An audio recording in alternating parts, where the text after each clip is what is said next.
So yo, magandang araw mga pare ko. So nandito na naman yung ating engineer on board, nagbabalik sa pagbibigay ng ating counting kalaman. So bago ang lahat mga pare ko, andito nga pala kami ngayon sa isang ferry service operation kung saan kami ay naghahatid ng mga change crew sa ating mga foreign vessel na ating mga kababayang marinong Pilipino. So ayan mga pare ko, nandito kami ngayon, naghahatid kami ng mga crew kung saan sila ay sasampa sa barkong ito at magkukuha naman kami ng mga kapalitan nilang crew or mga bababa na crew pagkatapos nilang mag-turnover. So ganyan yung mga trabaho ng mga parikoy na ginagawa ng isang tugboat or support vessel kapag ka na-assign tayo sa ganitong barko. So ayan na nga mga parikoy, sisimulan na nating pag-usapan kung paano nga ba ang mag-synchronize ng ating mga generator, ano ang mga dapat gawin, ano ang mga dapat tandaan, at ano nga ba ang mga bagay na dapat nating iwasan sa pag-synchronize ng ating mga generator. So gayon pa man mga pare ko, bago natin simulan yung ating synchronization is kailangan ko muna kayong i-familiarize dito sa ating main switchboard or yung ating panel board. So pag-uusapan natin mga pare ko yung iba't ibang parameters natin nakikita dito, push button, lahat ng levers na yan is kailangan nating i-discuss sa inyo. So kapag sinasabi natin nagsisynchronize mga pare ko, ibig sabihin magkakaroon tayo ng change power from diesel generator 1 to diesel generator number 2. So ginagawa natin yung ating pagsisynchronize mga pare ko para hindi tayo magkakaroon ng blackout sa ating barko kapag ka naglilipat tayo ng source of electricity. So ito yung ginagawa mga pare ko ng ating barko para maiwasan natin yung blackout kapag ka nagkakaroon tayo ng change power. So ginagawa yan sa pamamagitan ng synchronization or generator synchronized. So ngayon mga pare ko is magkakaroon tayo ng familiarization sa ating main switchboard. So ayan, letter A, ibig sabihin yan amperes. So yan yung ating rate of electric current na dumadaloy sa ating generation. So ito naman mga pare ko yung ating volts, yung totally output kung ilan nga bang voltahe ang generate ng ating auxiliary or generator. So ito naman kilowatt, ito naman mga pare ko yung load capacity ng ating generator bago siya mag-overload trip. So ayan mga pare ko, so kasunod niyan yung ating hertz or yung ating frequency. So siya naman yung cycle per second pagdating sa ating flow mga parikoy. So ganyan na mga parikoy, the same lang sa diesel generator 1 at sa ating diesel generator number 2. So etong sa gitna yung ating synchro scope at sa baba naman yung ating synchro lamp. So ito mga parikoy, ginagamit natin ito as timing or kung saan tayo titira mga parikoy kapag pinasok na natin yung ating mga incoming generator. So dito naman mga pare ko, mapapansin nyo yung ating mga indication lamp kung saan nagbibigay yan ng indikasyon na yung green na yan is nagbibigay yan na siya yung nagsusupply ng current or electricity sa ating linyada. Yung dilaw naman sa katabi niya, yan yung sinyalis mga pare ko na siya yung running generator, at saka yung dilaw naman sa apat na yon is yung ating remote switch. So yan sa gitna mga pare ko, yan yung ating parallel na controls. So dito naman sa kabila is yung ating parameters sa ating number 2 generator. So mapapansin nyo mga pare ko, walang reading yan kasi nga nakapatay pa yung ating diesel generator number 2. So same lang yan sa parameter sa kabila mga pare ko na aking sinasabi kanina. So dito mapapansin nyo may mga load yan kasi nga nakatakbo ngayon yung ating generator number 1. So ayan, 60 Hz, meron siyang reading ng kilowatt kung ilan yung load na kinakarga ngayon, at saka iba pang parameters. So dito naman tayo sa gitna mga pare ko, ito yung tinatawag natin na synchronous setter. So yan yung ginagamit natin mga pare ko, pinipihit natin yan kung saan tayo maglilipat ng ating current na ipapasok, kung saan yung ating incoming. So katulad dito, diesel generator 1 to generator number 2. So yung indication sa gitna mga pare ko, 1 to 2 is pipihitin lang natin pakanan, gawa nga ng pakanan yung ipapasok natin na generator. So ganun din mga pare ko, kung kabila naman from 2 to number 1, so kabila rin yung pihit ng ating synchronous setter. So ito naman mga pare ko, mapapansin nyo may dalawang push button. So pwede nating paandarin yung ating generator dito ng manually dito tayo sa control room mga pare ko. So pwede nating paandarin doon din mismo physical sa ating generator. So gayan, napakasimple na, pwede nating magpaandar ng generator at magpatay dito sa ating control room. So push button na lang mga pare ko, gawa nga ng battery start lang yung ating mga generator.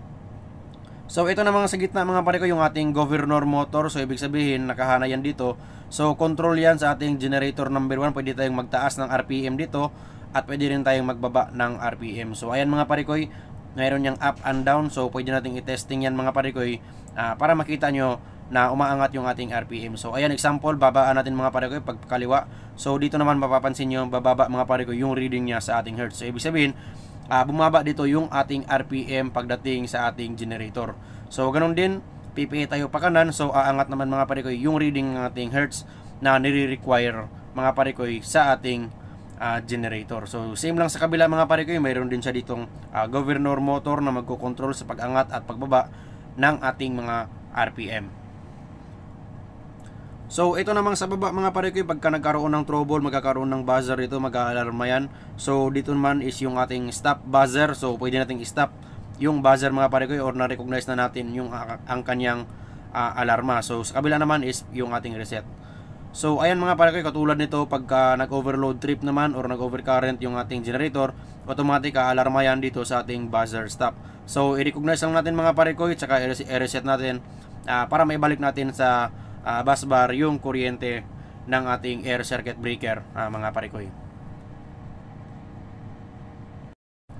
So dito naman tayo mga parikoy sa bandang baba, yung ating air circuit breaker na ginagamit natin mga parikoy sa pagpasok ng ating incoming generator, at siya na rin mismo ginagamit natin mga parikoy sa pagpapalabas ng ating outgoing generator. So lagi nating tatandaan mga parikoy, pag nagpasok tayo ng electricity sa ating bus bar, is pihit natin is laging pakanan yan. So kapag nag-out naman tayo ng generator, ang pihit naman natin mga parikoy is pakaliwa yan mga parikoy. So ganyan lang yung kasimple yung ginagamit natin sa ating air circuit breaker. Ang pasok natin is laging pakanan sa bus bar, yung out sa bus bar naman is laging pakaliwa yan. So yan lang mga parikoy, yung mga basic parts na ituturo ko sa inyo in layman's term, kung saan napakadali nyo maintindihan kung paano mag-synchronize ng ating mga generator. So ito lang naman yung mga basic na ginagalaw mga parikoy pag nag-synchronize tayo ng generator. So ngayon is ipapakita ko na sa inyo mga parikoy yung actual na video tungkol sa ating pag-generate or pag-synchronize ng ating generator, kung saan lilipat tayo ng electricity from diesel generator 1 to diesel generator 2, kung saan hindi magkakaroon ng blackout mga parikoy dito sa ating barko, or tuloy-tuloy lang yung ating tinatawag na load sharing ng generator mga parikoy hanggang sa ma-out natin yung isang generator. So dahil okay na kayo mga parikoy na familiarize nyo na yung ating main switchboard, is meron lang tayong tatandaan na tatlong bagay bago natin ipasok yung ating incoming generator. So dapat mga parikoy, yung ating incoming generator is tatama siya or mag-i-equal dito yung tatlong bagay na ating pag-uusapan. Unang-una is dapat equivalent sila ng voltage or yung totally diesel generator output ng ating generator. So katulad nito 220 volts. So dapat yan 220 rin yung voltahe na ipapasok natin sa ating bus bar. Pangalawa mga parikoy is yung ating frequency. So dapat, dahil 60 Hz yung ating generator number 1, so dapat 60 Hz din dito yung ating diesel generator number 2. So pangatlo naman yung ating phase sequence. So yung ano yung ikot ng ating generator number 1. So ganun din dapat yung ikot ng ating diesel generator number 2 mga parikoy. So eto mga parikoy, mapapansin nyo yung ating diesel generator number 2 which is in service yan, dahil nakailaw yung indication lamp ng running at saka connected sa bus bar. So ngayon mga parikoy, magkakaroon tayo ng synchronization papunta sa ating diesel generator number 1, kung saan ililipat natin yung source of electricity mga parikoy. So dito mapapansin nyo is iangat konti yan mga parikoy yung ating governor motor, yung ating RPM ng ating generator, at kasabay niyan ang pag-angat ng hertz mga parikoy or yung ating frequency. So dito naman mga parikoy, tingnan natin yung ating synchroscope. Makikita nyo naman may dalawang ikot ang naka-designate dito. Mayroong slow mga parikoy yung pakaliwa or yung ating counterclockwise, at fast naman sa ating clockwise motion. So kapag mamaya mga parikoy pinihit natin pakaliwa yung ating synchronometer, is kapag kulang siya sa hertz mga parikoy or malalayo pa siya sa 60 Hz, maiikot yung ating synchroscope pakaliwa, ibig sabihin kulang mga parikoy yung kanyang hertz. So kapag inangatan natin ng konti mga parikoy yung ating hertz palapit na sa ating 60, is iikot naman siya pa-clockwise, ibig sabihin malapit na siya mga parikoy na tumama. So halos ganito mga parikoy ang mangyayari. So ayan, iset natin yung synchronometer natin dahil number 2 yung ating ipapasok. So mapapansin nyo mga parikoy, malayo pa sa hertz, so counterclockwise yung kanyang ikot. So aangatan natin yung hertz mga parikoy, yung ating RPM. So mapapansin nyo yung ikot ng ating synchroscope is unti-unti na yung bumabalik mga parikoy or pumapara.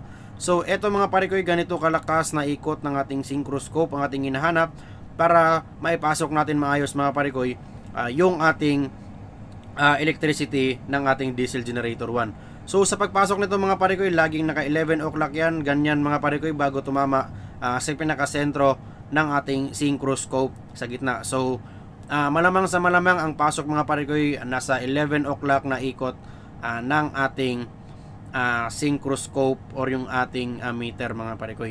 So ganyan lang kasimple, makikita nyo naman mga pare ko, successful yung ating pag-ikot dahil yung kulay berde na indication ng service sa bus bar is nandyan na sa ating generator number 1 na wala man lang tayong napansin na pag-blackout mga pare ko sa ating pag-change power.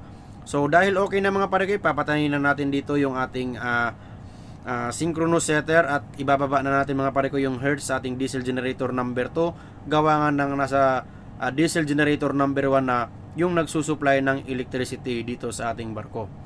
So ganun lang kasimple mga pare ko, ganun lang ka-basic yung ating gagawin pag nag-change power. Ang importante lamang is titingnan natin or i-familiarize na natin mga pare ko kung ano nga ba ang mga dapat tandaan, ano yung ating i-consider. Dapat parehas ng volts, parehas ng hertz, yung ating phase sequence. Kung minsan kasi mga pare ko baliktad yung pagkakabit ng ating 3-phase na yan. So pag hindi talaga siya papasok, gawa nga ng paggamit mo ng mga motor mga pare ko is baliktad yung kanyang ikot. So dapat parehas mga pare ko yung ating phase sequence, frequency at voltage. So yan lang mga pare ko yung tatlong bagay na tuturo ko sa inyo para may pasok nyo sa bus bar yung tamang synchronization ng ating mga generator.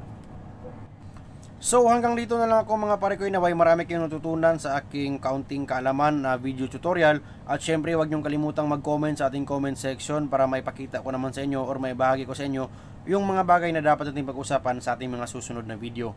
And as always, sabi ko sa inyo mga pare ko, always as peace.